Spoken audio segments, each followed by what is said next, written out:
Hello my dear netizens, welcome to common man pictures. இப்போ தமிழ்நாட்டு அரசியல்ல பயங்கரமான ஒரு பரபரப்பு போயிட்டு இருக்கு. நடிகர் விஜயோட தமிழக வெற்றி கழகம் இந்த தேர்தலில் 108 தொகுதிகளில் ஜெயிச்சு மாஸ் காட்டியிருக்கு. இருந்தாலும் ஆட்சி அமைக்க தேவையான பெரும்பான்மை இல்லை அப்படிங்கிறதுனால கவர்னர் அவரை அலக்கழிச்சிருக்காரு.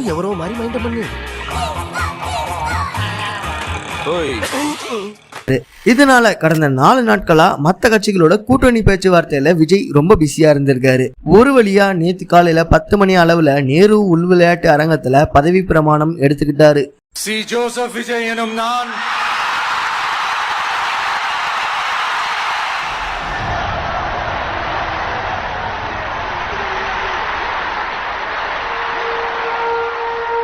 ஆனா இந்த நேரத்துல தான் ஒரு ஷாக்கிங்கான நியூஸ் வெளியாகி மக்களை அதிர்ச்சியாக்கி இருக்கு.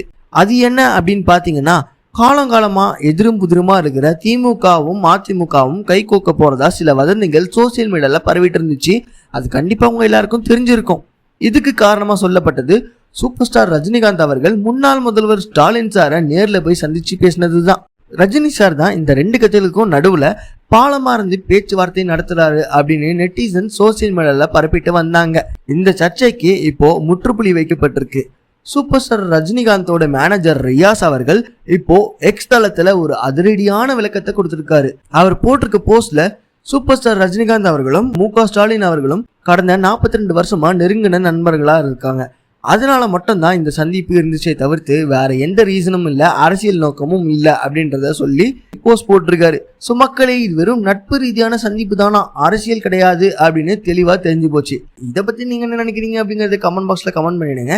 இதே மாதிரி உடனே சினிமா அண்ட் அரசியல் செய்திகளை தெரிஞ்சுக்க நம்மளுடைய காமன் மேன் பிக்சர்ஸ் சேனலை சப்ஸ்கிரைப் பண்ணுங்க.